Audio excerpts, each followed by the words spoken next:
Payg'ambarimiz sollallohu alayhi vasallamning qizlaridan biri bo'yiga yetib qolgan qizi ustida bir nafis kiyimi bilan payg'ambarimiz sollallohu alayhi vasallam oldiga kirib qoldi. Payg'ambar alayhissalomning qizlaridan biri ustida nafis kiyimi bilan Rasulullohning huzuriga kirib keldi. Payg'ambarimiz sollallohu alayhi vasallam ko'rib nima dedilar?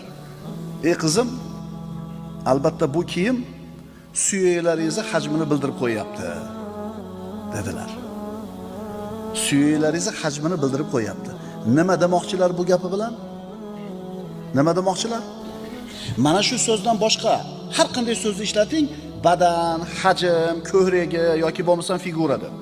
Hammasida jinsiy maylni o'g'otadigan ma'no bor. Ko'ryapsizmi Rasululloh sollallohu alayhi vasallam hayosini? Bizda ham shunaqa bir farosat, fahm, shunaqa bir narsa bormi, yo'qmi? Ha?